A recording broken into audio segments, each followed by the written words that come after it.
Magandang araw po mga ka-recap and welcome back po sa ating channel.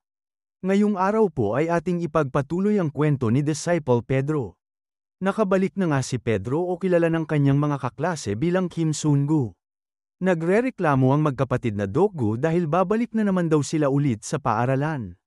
Nakakapagtaka daw pero samasang ayon si Yuna sa kanila. Sinab naman ni Pedro na kailangan nilang tugunan ng kanilang tungkulin bilang mga estudyante lalo na at mababa ang kanilang attendance. Pero sinabi ng magkapatid na si Pedro daw ang may pinakamababang attendance sa kanila. Walang ano-ano'y biglang bumukas ang pinto na nagkanilang classroom at mayabang na sinabi ng magkapatid na dumating na sila. Nabigla naman ang mga kaklase nila. Matagal-tagal din daw silang hindi nagkita. Siguro daw ay masyadong abala ang magkapatid sa mga mission dahil mga D-rank na sila.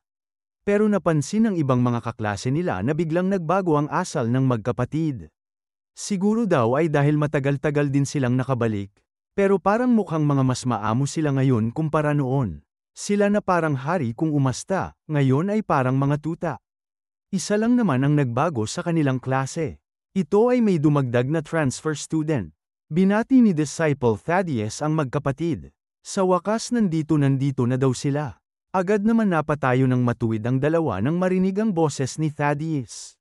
Binati nila si Thaddeus at tinawag bilang Tiger Butterfly, palayaw niya noon nasa isla silang lahat. Sinabi ni Thaddeus na napakatahimik ng paaralan. Hindi daw ba masyadong tahimik ngayon? Sinabi ni Pedro na dahil ito kay Thaddeus. At saan naman daw niya nakuha ang kanyang uniforme? Hindi nakikinig si Thaddeus. Nagtataka siya dahil pinagsabihan daw naman niya ang magkapatid na ituring na normal lang at parang bahay ang classroom. Bigla siyang nanghinge ng tubig dahil namamanhid daw ang kanyang dila sa tanghulo. Agad naman siya na binigyan ng magkapatid ng tubig at ng kung ano-ano. Walang masabi si Pedro sa kalokohan nila. Bigla muling bumukas ang pinto at may nagtanong na kung nandito na daw ba lahat ng mga volunteers na estudyante. Sumagot naman ang lahat na handa na sila. Matagal-tagal din daw nang muli nilang makita si Ginoong Lee saad ni Yuna. Pero tila nalito si Yuna sa nakita. Siguro nga ay dahil matagal-tagal na silang muling di nagkita. Hama daw ba ang buhok ni Ginoong Lee? Nakita sila ni Ginoong Lee at napasabi na nandito na rin pala ang mga pasaway na D-ranks. Agad na niyang pinatahimik ang buong klase. Makinig daw silang lahat. Mayroon siyang mahalagang bagay na ibabahagi sa kanila. Bago siya magpatuloy ay bigla niyang napansin ng isang estudyante na nakaupo sa taas ng locker room. Agad siyang pinagsabihan ni Ginoong Lee. Tinanong niya ito kung isa ba siyang transfer student. Biglang nangamba ang ibang estudyante dahil daw nagalit na si Ginoong Lee. Wala pa naman siyang awa pagdating sa mga pasaway na estudyante. Pero tila pakiramdam ni Ginoong Lee ay nakita na niya ang estudyanteng ito. Tama, pamilyar nga siya pero sino nga daw siya ulit? Hanggang sa napagtanto niya na kilala niya nga ito. Hindi maaari, siya si Disciple Thaddeus. Ano daw ang ginagawa niya dito? Nakita na daw niya ito minsan sa head office pero ano ang ginagawa ng isang disciple sa kanyang klase? Pinagpawisan si Ginoong Lee. Nasigawan at napagsabihan na niya si Thaddeus, ano ang kanyang gagawin? Naging malumanay ang pagsasalita niya at sinabi na lamang na mukhang hindi pa alam ng transfer student ang mga panuntunan sa loob ng kanyang klase. Hindi na pinansin pa ni Ginoong Lee ang pinagsasabi ng ibang estudyante. Agad na niyang binahagi na nakatanggap siya ng isang importanteng komisyon. Ang komisyon na ito ay napakadelikado daw. Kaya tatanggap siya ng mga volunteers kung sino man ang may gusto. Tinatanong ng ibang estudyante kung talaga bang mapanganib ito, mamamatay daw ba sila? Kung ganito ang kaso, sino naman daw ang magvo-volunteer sa ganyang komisyon? Pero walang ano-ano'y biglang nagsalita si Thaddeus at sinabi na siya daw. Gusto niya, bamulong naman si Pedro sa kanya kung seryosong nandito nga daw ba siya para mag-disguise. Sinabi ni Ginoong Lee na huwag daw nilang maliitin ang mission na ito kahit isang D-rank lang. Mapanganib pa rin ito, pero huwag daw silang mag-alala. Makakasama daw siya nila. Ngayon ipagpatuloy na nila ang mission. Sumunod na araw ay nasa isang kainan ang mga D-ranks kasama si Ginoong Lee. Tuwang-tuwa si Thaddeus dahil hindi niya inaasahan na makakasali siya sa isang D-rank mission. Swerte daw sila dahil palagi silang gumagawa ng mga D-rank mission. Ang mas nakakatuwa pa daw ay nakakakain sila ng karne pagkatapos ng mission. Napakaasarap daw ng karne kaya sigurado siya na mahal ang presyo nito. Sa isip ni Ginoong Lee ay tama si Thaddeus. Sino ang mag-aakala na matatapos nila ang misyon na yun sa loob lamang ng 3 minuto? Nagtataka si Hang Dok-go kung kinailangan pa daw ba nilang sumama. Pero sinabi ni Ginoong Lee sa kanya na panoorin daw niya ito at marami siyang matututunan. Tinanong ni Hang Dok-go si Ginoong Lee kung ayos lang daw ba na kumain sila ng ganito karaming karne, siguradong mapapagastos siya. Pero sinabi ni Ginoong Lee na wala daw itong problema. Marami daw siyang kinita na pera at nakapag-ipon na noong kapanahunan niya. Mayroon daw siyang sapat na pera para ilibre sila ng karne. Nang marinig nila ito ay hindi na nagpapigil pa ang mga bata sa pag-order at pagkain ng karne. Nag-aagawan pa ang mga ito. Habang nagkakagulo ay napangiti na lang si Ginoong Lee sa kanila. Alam niya na mahirap ang mga pagdadaanan ng mga batang ito. Hindi niya alam kung gaano pa daw siya katagal kayang magbantay sa kanila. Pero hanggang nabubuhay siya, sisiguraduhin niya na poprotektahan niya silang lahat sa abot ng kanyang makakaya. Kaya sana daw, ay huwag silang mag-alinlangan na magtiwala sa kanya. Pero ni wala man lang nakinig sa kanyang pinagsasabi dahil masyado silang abalang lahat sa pagkain. Pabiro niyang sinabi na salamat dahil nakinig daw sila sa kanilang teacher ng mabuti. Pero napansin niya na wala na pala si Kim Sun-go sa lamesa. Saan daw siya nagpunta? Pakiramdam daw ba niya ay sayang lang ang oras para makinig sa kanya? Makalipas ang ilang oras ay nagpasalamat ang mga bata sa kanya. Salamat daw sa libreng pakarne. Mag-aambag pa sana si Hang Dok-go para sa kinain niyang parte pero sinabihan siya ni Ginoong Lee na huwag daw siya nitong maliitin. Nagpasalamat silang muli at lumabas na at naiwan si Ginoong Lee sa cashier. Tinanong niya ang cashier kung pagkano daw lahat. Sinabi ng cashier na 3 million won. Inulit ni Ginoong Lee ang sinabi ng cashier, 3 million won. Bigla siyang nagulat nang mapagtanto na ganito pala kalaki ang babayaran niya. Tingnan daw nila ang kanilang kinain, nasa 50 portions. Hindi rin makapaniwala ang magkapatid na Dok-go. Hindi sila makapaniwala na konti lang pala ang kinain nila. Tuwang-tuwa naman si Yuna sa kanila. Sa isip ni Ginoong Lee ay kung magkano na lang ang matitira sa kanya ngayong buwan. Hindi niya alam kung magkano ang limit ng kanyang credit card.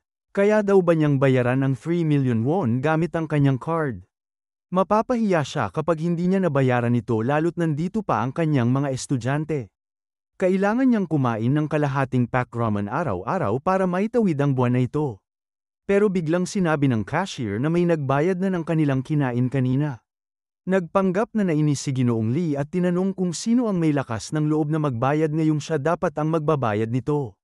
Pero sa isip niya ay tila nakahinga siya ng maluwag. Salamat sa kung sino man ang nagbayad. Wala silang kaalam-alam na si Pedro pala ang nagbayad gamit ang black card na binigay sa kanya ni Choi Yun-chang ng DH Group. Natatawa siya dahil bakit mukhang mapapasama pa siya ngayong siya ang nagbayad. Walang ano-ano'y tumunog ang kanyang telepono at may tumatawag. Nabasa niya ang mensahe ni Ji-won.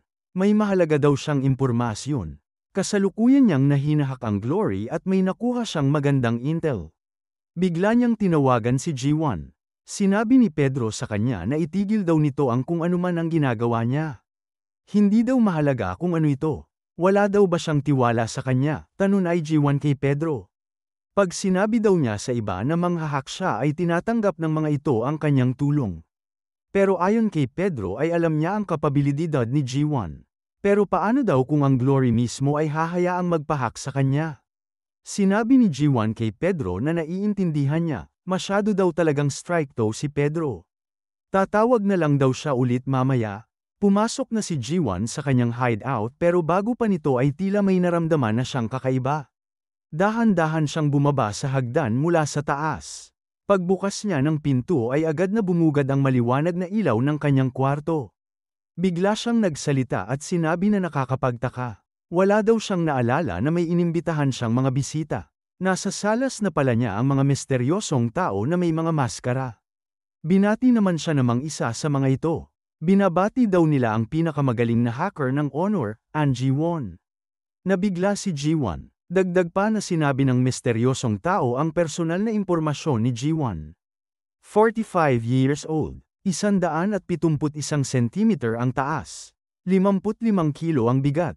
Sa isip ni Ji-won ay hindi mga ordinaryong tao ang mga nasa loob ng hideout niya.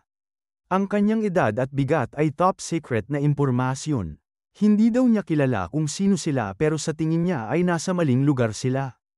Ang kinakatayuan nila ngayon ay 3-level underground. Alam daw ba nila ang ibig sabihin nito? Walang anumang liwanag na galing sa itaas ang pumapasok dito.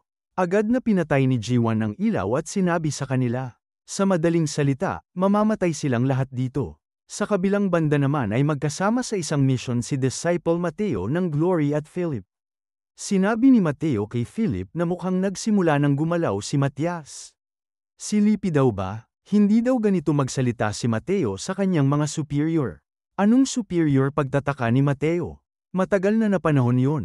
Pero kakayanin daw ba talaga ni Matias ang mission? Sa tingin ni Mateo ay nandoon rin ang tridor na si Simon Kageo at Thaddeus. At posible din si Alipid ay nandoon. Sinabi ni Philip na depende kung ano ang pinag-uusapan. Hindi nga daw magaling si Matias sa pakikipaglaban. Parehong si Thaddeus at Simon ay kayang talonin si Matias. Pero hindi. Nagbibiro daw ba si Philip saad ni Mateo? Napakahina daw ni Matias. Sinabi ni Philip kay Mateo na wala daw talagang siyang alam o parang wala siyang pakialam. Ayon kay Philip, si Matias ay ang pinuno ng tinatawag na Trinity. Ang Trinity ang may gawa ng 90% ng mga explosives technology para sa militar at industrial.